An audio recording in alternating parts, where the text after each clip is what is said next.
भीमसेन अपने कबीले के पास बहती हुई नदी के किनारे खड़ा हुआ था। जो कुछ भी उसे चंद्रप्रभा बोलकर गई थी, उसके चलते उसे समझ नहीं आ रहा था क्या सही है क्या गलत। वह जानता था मंदाकिनी उससे बहुत प्रेम करती है।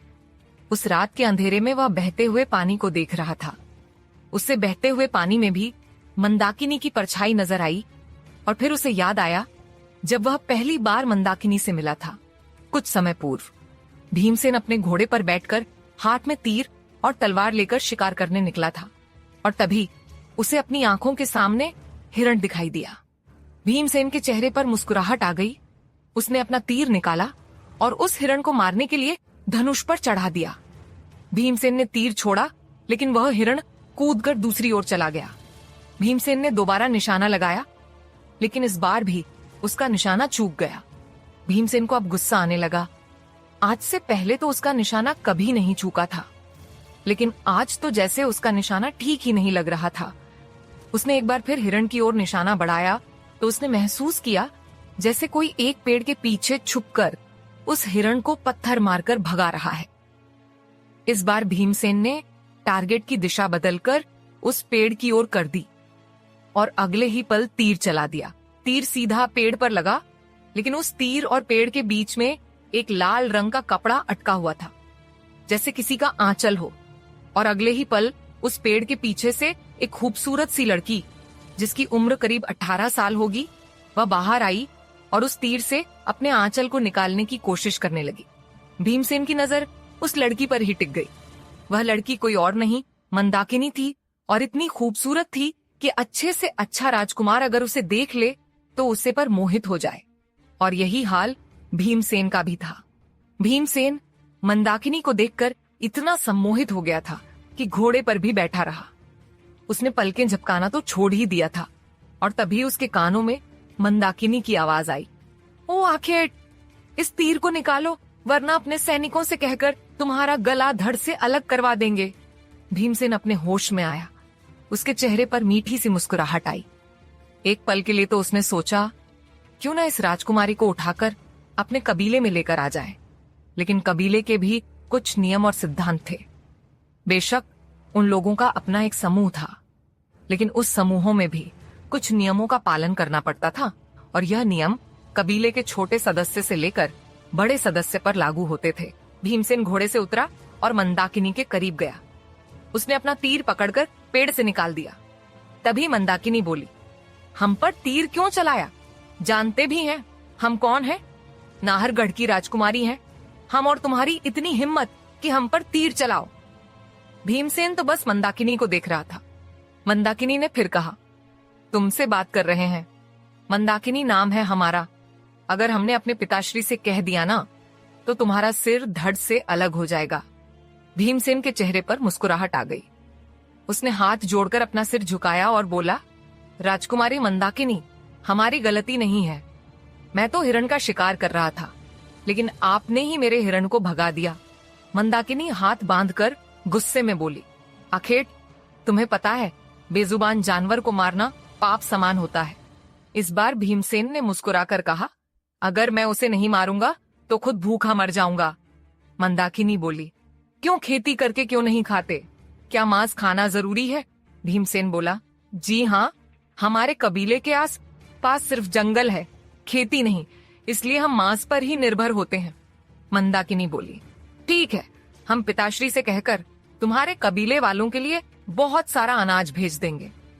यह सुनकर भीमसेन को हंसी आ गई, क्योंकि नाहरगढ़ एक छोटा सा राज्य था जो विजयगढ़ की सीमा से ही शुरू होता था, या कह सकते हैं कि विजयगढ़ के अधीन ही था। लेकिन मंदाकिनी की बातें ऐसी थीं जैसे वह बहुत बड़े साम्राज्य की राजकुमारी हो। भीमसेन ने कहा, ठीक है राजकुमारी, मुझे बताइए, मुझे अनाज लेने कब और कहाँ आना होगा? मैं आ जाऊंगा। मंदाकिनी अपनी मासूमियत के चलते बोली, ठीक है, तुम कल नाहरगढ़ आ जाना। मैं पिताश्री से कहकर तुम्हें बहुत सारा धन और अनाज दिलवा दूंगी। फिर तुम कभी भी मांस का सेवन मत करना। भीमसेन ने हाँ में गर्दन हिलाई और मंदाकिनी वहां से चली गई। भीमसेन मंदाकिनी को ही देखता रहा। मंदाकिनी वहीं थोड़ी सी दूर पर अपने शिविर में चली गई। फ्लैशबैक समाप्त। भीमसेन अभी भी पानी में देख रहा था जहां उसे मंदाकिनी का मासूम सा चेहरा दिखाई दे रहा था। मंदाकिनी ने प्रेम की शुरुआत नहीं की थी, प्रेम की शुरुआत भीमसेन ने ही की थी। और अब वह खुद ही पीछे हट रहा था यह सोचकर कि मंदाकिनी उसके साथ जंगलों में तो नहीं रह सकती। और तभी पीछे से चंद्रप्रभा ने कहा, क्या सोच रहे हो भीमसेन? चंद्रप्रभा की आवाज सुनकर भीमसेन ने पलटकर चंद्रप्रभा को देखा और हाथ जोड़कर बोला, महारानी, आप सोई नहीं। आपका इस अवस्था में देर रात तक जागना ठीक नहीं है। आपको विश्राम करना चाहिए। चंद्रप्रभा बोली, यह तो मेरे प्रश्न का उत्तर नहीं है।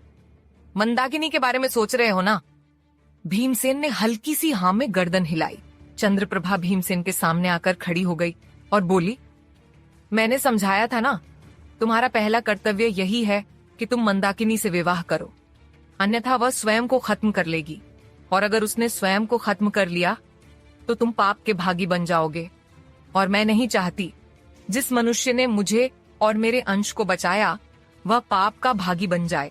भीमसेन बोला, महारानी, आप नहीं समझेंगी। वह जंगलों में नहीं रह पाएगी। फूलों से ज्यादा नाजुक है मंदाकिनी। चंद्रप्रभा ने कहा, प्रेम नाजुक से नाजुक शरीर को कठोर बना देता है। उसे बस तुम्हारा प्रेम चाहिए। वह तुम्हारे साथ किसी भी परिस्थिति में रह लेगी। भीमसेन बोला, नहीं रह पाएगी। इस बार चंद्रप्रभा ने थोड़ा गुस्से में कहा, क्यों नहीं रह पाएगी? क्या मैं महाराज के बिना नहीं रह रही? मैं चाहती तो अपने पिता के घर भी वापस जा सकती थी, लेकिन मैं नहीं गई क्योंकि मैं अपने प्रेम को अपमानित नहीं करना चाहती थी। समय रहते अपनी मंदाकिनी को अपने पास ले आओ, अन्यथा अनर्थ तुम्हारे सामने होगा और तुम कुछ नहीं कर पाओगे। इतना कहकर चंद्रप्रभा वहां से चली गई और भीमसेन एक बार फिर अपनी उधेड़ बुन में वहीं नदी के पास खड़ा रहा। नाहरगढ़ मंदाकिनी अपने कक्ष में झरोखे के पास बैठी हुई थी। आंखों में सिवाय आंसू के कुछ नहीं था। पर तभी एक दासी आई और उसने मंदाकिनी से कहा, राजकुमारी, मंदाकिनी, सूर्यगढ़ के राजकुमार अपने पिता के साथ आए हैं विवाह की तारीख पक्की करने के लिए। ये सुनकर मंदाकिनी ने नजर घुमाकर उस दासी को देखा और बोली, पिताश्री से जाकर कह दो हम शादी नहीं करेंगे। दासी बोली, कैसी बातें करती हो? आप जानते भी हैं सूर्यगढ़ कितना बड़ा साम्राज्य है। आप उसकी महारानी बनेंगी और आप इतना अच्छा मौका छोड़ रही हैं। राजकुमारी, इस रिश्ते के लिए मना मत कीजिए, इसी में सबकी भलाई है। मंदाकिनी बोली, तुमसे जैसा कहा है जाकर वैसा कह दो। हम सूर्यगढ़ के राजकुमार से विवाह नहीं करेंगे। दासी को कुछ समझ नहीं आया। वह वहां से चली गई। वहीं मंदाकिनी की आंखें और ज्यादा बहने लगी और तभी एक दूसरी दासी कक्ष में आई और उसने एक पत्र मंदाकिनी की ओर बढ़ाते हुए कहा, राजकुमारी मंदाकिनी, आखेट का संदेशा आया है। यह सुनकर मंदाकिनी के चेहरे पर मुस्कुराहट आ गई। उसने अपने आंसू पोंछे और जल्दी से पत्र को पकड़ लिया। वह पत्र को पढ़ने लगी। उसमें लिखा था, मंदाकिनी, एक बार फिर सोच लो, मेरे साथ तो सिवाय दुख और कष्ट के कुछ नहीं मिलेगा। सूर्यगढ़ बहुत बड़ा राज्य है। तुम वहां की पटरानी बनोगी। चारों तरफ तुम्हारी जय जयकार होगी। सूर्यगढ़ की राजकुमारी बनना सौभाग्य की बात है। तुम इतने अच्छे मौके को छोड़कर मेरे साथ जंगलों में रहना चाहती हो। मेरे पास ऐसी कोई सुख सुविधा नहीं है कि तुम्हें दे सकूं, लेकिन उसके बावजूद भी तुम मेरे साथ रहना चाहती हो तो ठीक है। आज रात को महादेव के मंदिर के पीछे मैं तुम्हारा इंतजार करूंगा। मुझसे मिलने जरूर आना। मंदाकिनी के चेहरे की मुस्कुराहट बड़ी होती चली गई। उसने अपने आंसू पोंछे, अपने गले में से एक हार निकालकर दासी की ओर फेंकते हुए कहा, ये लो, तुम नहीं जानती तुम मेरे लिए कितने सुख का समाचार लेकर आई हो। दासी ने हार लिया और खुश होकर वहां से चली गई। वहीं मंदाकिनी पूरी तरीके से भीमसेन की हो चुकी थी और अब वह किसी और से विवाह करके उसे धोखा नहीं देना चाहती थी। विजयगढ़ में सूर्यकांत ने चंद्रप्रभा को त्याग तो दिया, लेकिन अब उसका मन अंदर ही अंदर बेचैन हो रहा था।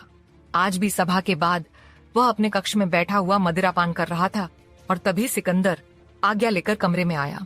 सूर्यकांत ने सिकंदर को देखा तो सिकंदर ने हाथ जोड़कर कहा, महाराज, आपको ऐसे मदिरापान नहीं करना चाहिए।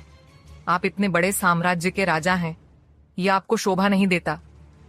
सूर्यकांत थोड़ा गुस्से में बोला, अब तुम हमें बताओगे कि हमें क्या शोभा देता है और क्या नहीं? सिकंदर ने डरते हुए कहा। नहीं नहीं महाराज, मैं आपको सिखा नहीं रहा, बस बता रहा हूं कि आपको ऐसे नहीं करना चाहिए। राजा का जीवन सिर्फ राजा के लिए नहीं होता, पूरी प्रजा के लिए होता है। आप पूरी प्रजा के पिता हैं और एक पिता होने के नाते आपको यह सब शोभा नहीं देता। आपको अपने साम्राज्य के बारे में सोचना चाहिए। सूर्यकांत बोला, तुम यहाँ क्या बोलने आए हो वह बोलो। सिकंदर ने थोड़ा हिचकिचाते हुए कहा, बात थोड़ी गहरी है, आप मुझे त्याग सकते हैं, चाहे तो मेरा सिर धड़ से अलग कर सकते हैं, किंतु आपके अलावा मैं किसी और को अपने दिल की बात बता भी नहीं सकता। सूर्यकांत बोला, क्या कहना चाहते हो? यही कि तुम्हें कलावती से प्रेम है और तुम हमारी बहन से शादी करना चाहते हो? ये सुनकर सिकंदर ने हैरानी से सूर्यकांत को देखा। उसे अब और ज्यादा घबराहट होने लगी। वहीं सूर्यकांत गुस्से में सिकंदर को देख रहा था। सिकंदर ने कुछ कहा नहीं, बस हल्की सी हाँ में गर्दन हिलाई। सूर्यकांत सिकंदर की ओर से पलट गया और बोला, कलावती हमारी सौतेली बहन है और वह हमें भाई मानती भी नहीं, तो उसके निजी निर्णय में हमारा हस्तक्षेप उन्हें पसंद नहीं होगा। अगर कलावती तुमसे प्रेम करती है और तुम कलावती से प्रेम करते हो तो तुम दोनों विवाह कर सकते हो, हमें कोई आपत्ति नहीं है। यह सुनकर सिकंदर के चेहरे पर कुटिल मुस्कुराहट आ गई। वहीं कक्ष के बाहर खड़ी हुई कलावती, वह भी अंदर ही अंदर खुश थी, लेकिन कहीं न कहीं उसे सूर्यकांत को लेकर बहुत गुस्सा था। वह मन ही मन खुद से बोली, अब मेरा और सिकंदर का बेटा इस राजगद्दी पर बैठेगा और आप ऐसे ही मदिरापान करते करते स्वर्ग को सिधार जाएंगे। सिकंदर आज्ञा लेकर वहां से चला गया। सिकंदर गलियारे से होता हुआ जा रहा था और सामने से पुरोहित आ रहे थे। पुरोहित और सिकंदर की बिल्कुल नहीं बनती थी, क्योंकि पुरोहित जानता था कि सिकंदर एक नीच व्यक्ति है और सिकंदर यह भी जानता था कि पुरोहित की पूरी निष्ठा विजयगढ़ के लिए ही है। होना ना हो, पुरोहित महाराज को दूसरी शादी करने के लिए मना लेगा और इसीलिए सिकंदर जल्द से जल्द शादी करके एक बेटे का बाप बनना चाहता था, ताकि उसके बेटे को साम्राज्य मिल जाए। सिकंदर पुरोहित जी के सामने गया और हाथ जोड़कर बोला, पुरोहित जी, एक शुभ समाचार है। महाराज मेरे और कलावती के विवाह के लिए मान गए हैं। पुरोहित जी ने हंसकर कहा, यह तो अच्छी बात है सिकंदर, आखिर तुमने कलावती के समीप जाने के लिए परिश्रम भी तो बहुत किया है। सिकंदर को पुरोहित जी की बात लग गई, लेकिन अगले ही पल वह मुस्कुराकर बोला, प्रेम में परिश्रम तो करना ही पड़ता है पुरोहित जी। अब आपको यह बात कैसे पता होगी? आपने तो विवाह ही नहीं किया, तो आप तो प्रेम के एहसास से वंचित हैं। पुरोहित जी बोले, प्रेम केवल मनुष्य में नहीं होता, प्रेम भगवान से भी होता है, प्रेम अपनी कला से भी होता है, प्रेम साम्राज्य से भी होता है, और इन सब का एहसास प्रेम के एहसास से कहीं ज्यादा ऊपर होता है। खैर, वह सब तो बात की बातें हैं। मैं तुम्हें बधाई देता हूं कि तुम अपने परिश्रम में सफल हो गए। इतना कहकर पुरोहित जी जाने लगे तो सिकंदर ने पुरोहित जी को ताना मारते हुए कहा, मैं भी आपको बधाई दूंगा जब आप अपने परिश्रम में सफल हो जाएंगे। पुरोहित जी के चलते हुए कदम रुक गए। उन्होंने पलटकर सिकंदर को देखा और बड़े प्यार से बोले, मैं अपने परिश्रम में जरूर सफल होऊंगा, क्योंकि मैं परिश्रम में वही करता हूं जहां सफलता दिखाई दे। इतना कहकर पुरोहित जी महाराज के कक्ष की ओर बढ़ गए। वहीं सिकंदर अंदर ही अंदर अपने क्रोध को नियंत्रित करने की कोशिश करने लगा, क्योंकि वह जानता था कि पुरोहित जी महाराज के पास दूसरे विवाह का प्रस्ताव लेकर ही गए हैं।